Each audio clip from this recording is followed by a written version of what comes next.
Welcome. This video is going to take a look at how to go from a skeleton equation to a balanced chemical equation. So a chemical equation needs to include three things.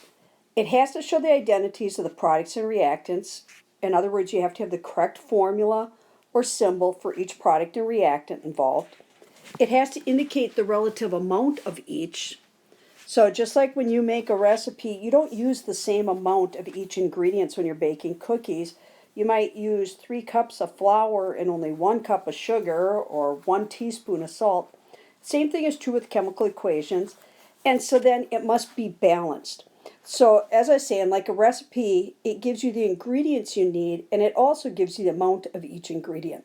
So a word statement or a skeleton equation only gives the list of the ingredients but not the correct amounts. The word chemical equation means it's balanced, so when we say balanced chemical equation, we're actually repeating ourselves, so I'll tend to just say chemical equation. And that means it's not just the word statement or skeleton equation, it's not just the ingredients, but it's the correct amount of each. So how do we get to that point? Well, chemical equations are balanced with what we call coefficients. It's the big numbers you put in front of a formula. And just like in math, when you have a number in front of something, it means you have that many of the whole thing. Think of it as being parentheses around it. So it adds more of that substance or ingredient without changing what that substance is. Coefficients just means you have more of that same stuff. So if H2O is one of your substances, then if I say 4H2O, I simply mean I have 4 molecules of water instead of just 1 molecule of water.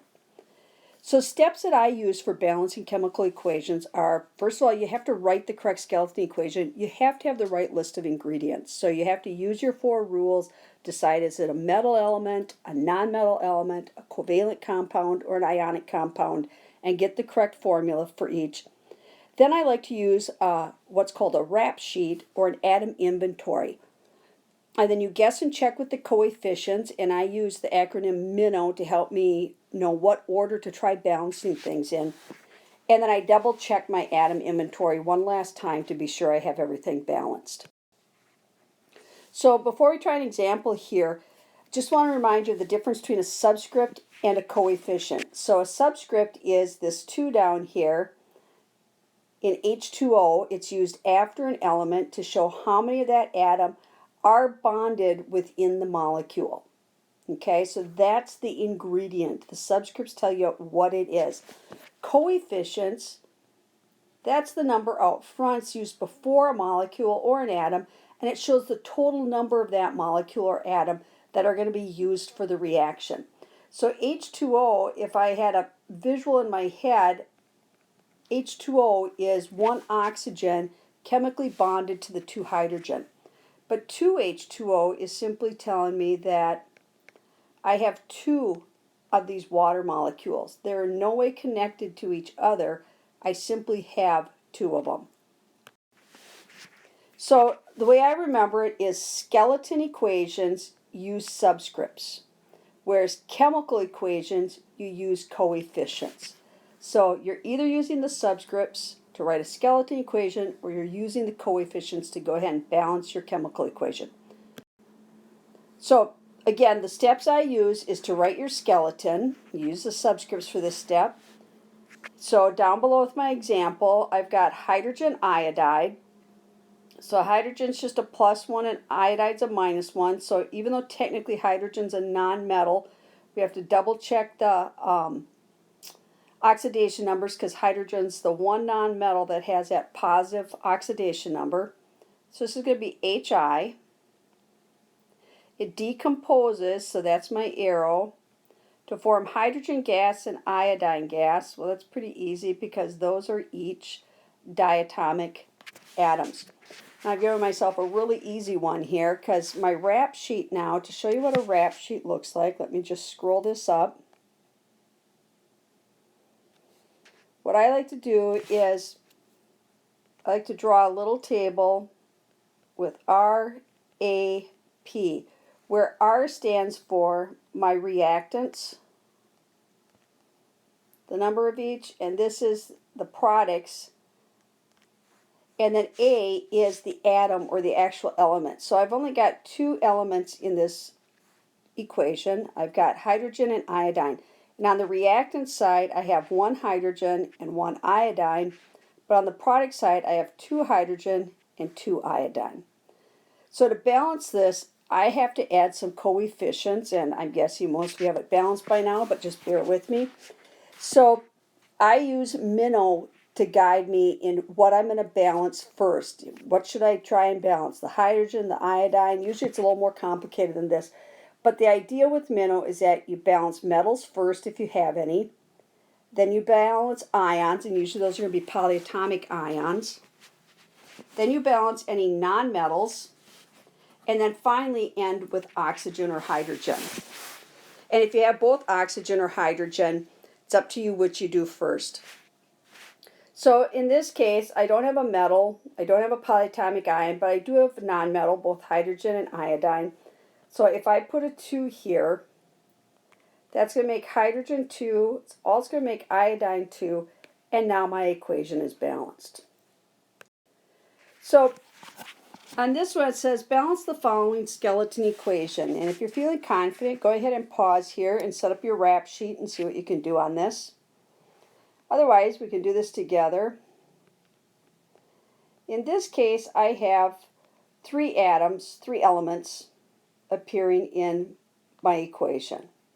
N, H, and O. I've got 2 nitrogen, 4 hydrogen, and 2 oxygen on the reactant side.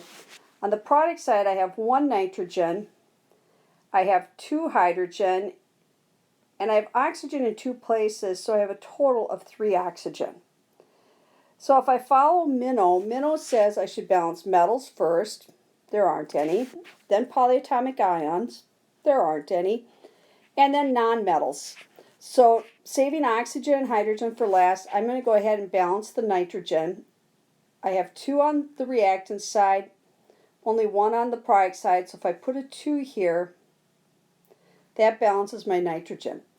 However, like math, you distribute this through, so now my oxygen has gone up to 2 times 2 is 4, plus 1 more, it's gone up to 5. So now I can balance my hydrogen or oxygen in either order. Since oxygen is by itself over here, when you have an element by itself, and it often is either oxygen or hydrogen, balance that last. So I'm going to go ahead and do my hydrogen next, which I need more hydrogen on the product side, so I'm going to put a 2 there and bring my hydrogen up to 4. And now my oxygen has changed again. I've got 2 times 2 is 4 in the NO2, and then 2 times 1 is 2 more in the H2O. So I have a total of 6 oxygen. This makes it really easy to balance now because the final thing to balance is oxygen, and if I put a 3 on the reactant side, that gives me 6 oxygen. For the second try, I'm going to have you evaluate these 2 equations and decide if the equations are balanced or not. And if they're not, then go ahead and balance them. And my hint for you is if it's not balanced, I would just cross off all the coefficients and start over.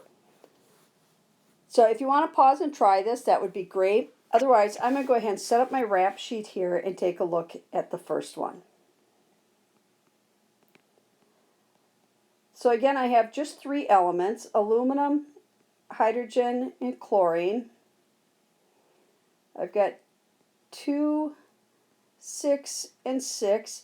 Balancing like this is something called the inspection method. As far as grading you, no, you don't have to show a rap sheet. If it pops out at you, if numbers are your thing, you balance however you want. As long as it's balanced, you're going to get your points. So when I take a look at this, I see this is not balanced. The chlorine has got 9 on one side and 6 on the other. So I'm going to take my own advice and just start from scratch here. So if I ignore the coefficients altogether, I have aluminum, hydrogen, chlorine, and with no coefficients, there's 1, 1, and 1 on the left, and there's 1, 2, and 3 on the right. So following Minnow, I should balance the aluminum first. Well, aluminum is balanced, so I'll leave that alone. And then No polyatomic ion, but there is a nonmetal in chlorine. So I would put a 3 here, which is going to give me 3 hydrogen and 3 chlorine. And then that leaves me just the hydrogen to balance. Now I could put a 2 here, which would get me 4 hydrogen. But there, if I put a 4 here then, now my chlorine is also up to 4. And when I go back to the other side, a 2 is the smallest number I can use there, which is going to give me 6 chlorine and 2 aluminum. So now I only have one thing balanced, just the hydrogen. So I'm going to start over. And I don't mean start over by erase all this, I just mean go through minnow again. So now I do have a problem with my metals, so I can put a 2 here for aluminum. And then when I go to my chlorine, I need 6 on the left side to match the 6 on the right, so I can put a 6 here. And that brings my hydrogen up to 6 also. And so then finally, I just have the hydrogen left to balance, and now the 3 works just fine. So the mistake there, the 2, the 6, and the 3 were okay. The mistake was right here with the 2. So if you want to go ahead and try the second one, I'm going to scroll it up here and set up my wrap sheet.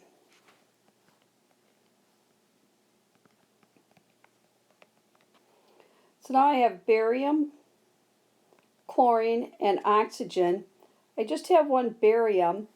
This 2 gets multiplied by the 1 and by the 3. It gets multiplied by each subscript. So there are 2 chlorine and 6 oxygen. On the right side, I still just have 1 barium, 2 chlorine, and 6 oxygen. So this one's good. This one's balanced, and I don't need to do anything further with it.